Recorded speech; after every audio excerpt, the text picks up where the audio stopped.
Good morning, everybody. My name is Reese Nickel. Quick thing about me is I work for Miami Fire Department. I've been there for 2 years now. I have a total fire service history of 5 years in total. The 3 other years was in a little city department called City of Longwood. It's about 15 minutes north of Orlando. Real quick, we're going to go over our lesson plan for today. We're going to go do our PowerPoint presentation. Our topic today is going to be fire hydrants. We're going to do our PowerPoint slide and we're going to take a 15-minute break. After we do our break, we're going to come back in to the classroom. Then we're all going to go outside to the warehouse and we're going to get our hands on and we're going to show you how to operate a hydrant, how to maintain a hydrant, and go over all the topics that we were just teaching right here in today's PowerPoint. Today's Monday. At the end of the week, we're gonna be doing the same thing from Monday through Friday. We'll do our presentation in the morning, then we'll go outside and we'll actually do it and put our hands on. On Friday, we'll come back into the classroom at the end of the practical portion and we'll be taking our 1-week test. That's going to go over everything you learned throughout the week. And each day you're going to have a quiz on what we went over. So quizzes on every day and we have a test at the end of the week. With that, we're going to go ahead and get ahead and start our topic of today, which is fire hydrants. So what is the purpose of a fire hydrant? Fire hydrants' purpose are to have an adequate water source for firefighting operations or for utility work, meaning that in the old days when they didn't have fire hydrants, they had to go to a lake or reservoir, which was lake, pond, ocean, who knows where the water was, miles and miles down the road, right?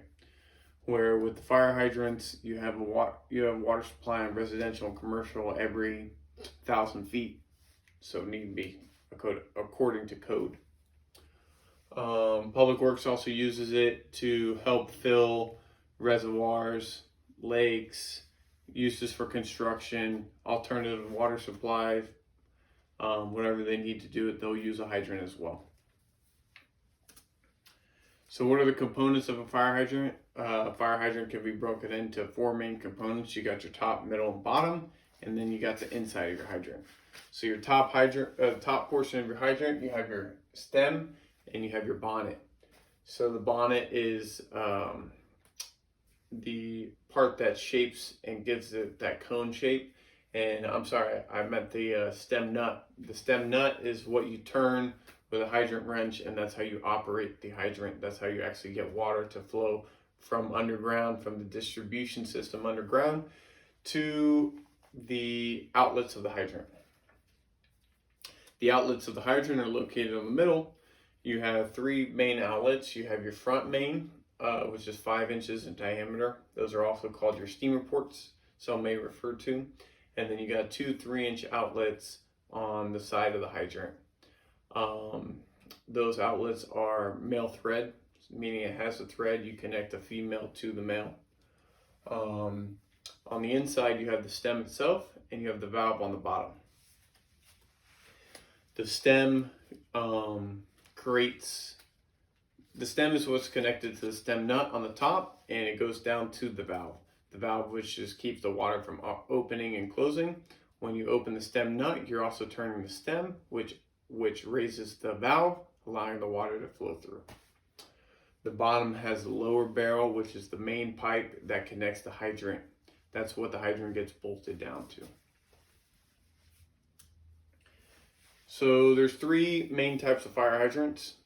You have a wet hydrant, you have a dry hydrant, and you have a draft hydrant, or a well pipe, some may call it.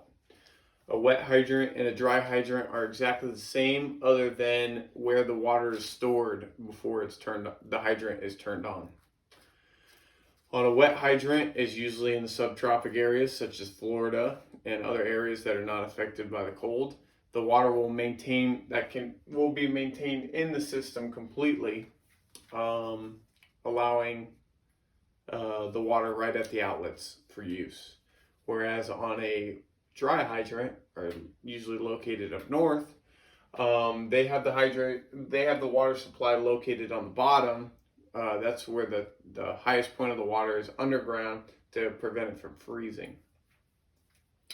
Like I said before, dry hydrants are used up north in freezing or cold climates because the problem with a wet hydrant up north is in the wintertime when it freezes, it'll freeze inside the hydrant, and then you have a big block of ice that's preventing the flow of a hydrant when you need it.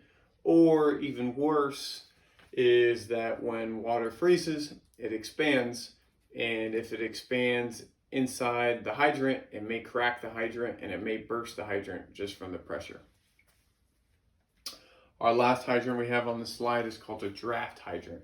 All a draft hydrant is, or some call it a well hydrant. What that hydrant is just a tube, 4-inch, 5-inch, possibly 6-inch tube that goes straight from the ground. It elbows off at the outlet, goes straight into the ground to an aquifer or the water underground. The difference about a draft hydrant is that it doesn't have a city or county pump pushing water to the outlet where you turn it on. Like I said, you have to get it from the natural water source of the ground. So the way to acquire the water is a fire apparatus needs to pull up to the hydrant. The firefighter will take the cap off and they'll hook up a special piece of hose called a hard suction. The firefighter who's driving must perform a vacuum with a apparatus which creates the suction, bringing the water from underground up to the truck itself. With those three types of hydrants are located on public and also private municipalities.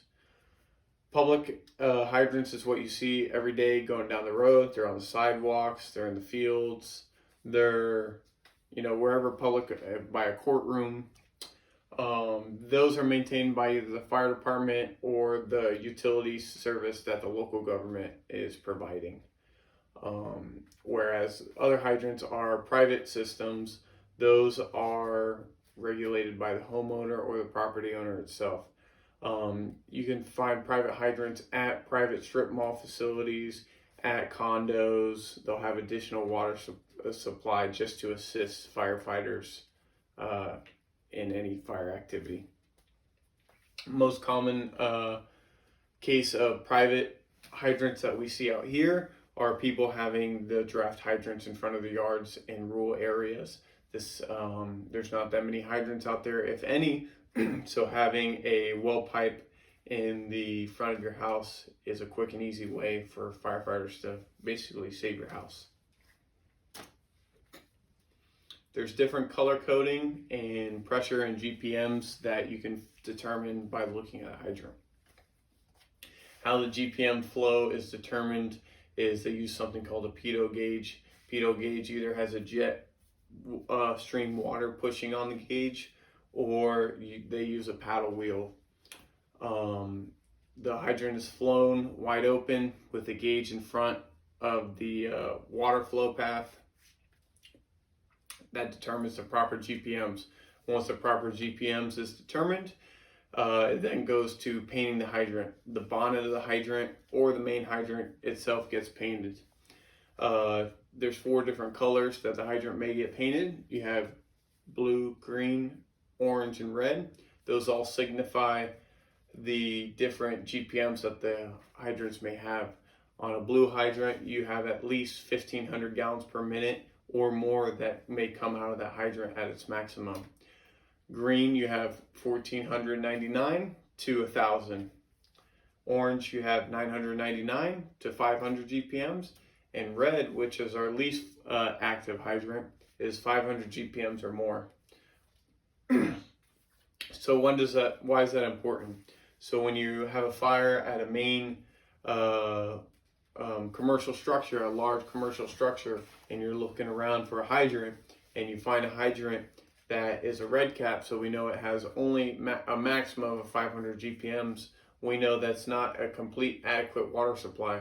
We can hook up to it first and get water on board and start rolling, but say we need to operate a ladder or an aerial piece, 500 GPMs, you might be restricted to using only that one aerial piece. You might not even get the maximum amount of GPMs out of an aerial piece itself. So every hydrant must be maintenance inspected and recorded in the state of Florida. The state of Florida, it's a legal Florida statute, specifically state statute 663-082. That's saying that all hydrants must be maintained, inspected, and recorded. Ways to maintain the hydrant are greasing and flowing. You're going to flow the hydrant, making sure that that stagnant, tarnished water is recirculated by new, fresh water.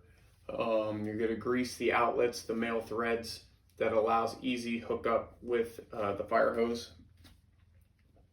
You're going to look for cracked bases, anything that shouldn't be in its place.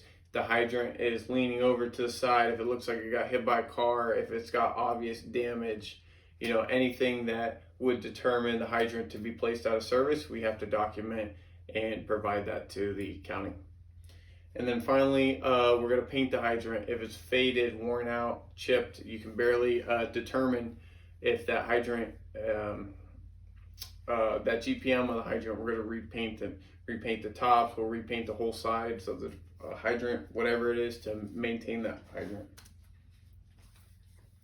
Operations of a fire hydrant. So this is when we talk about how we fight fire using a fire hydrant.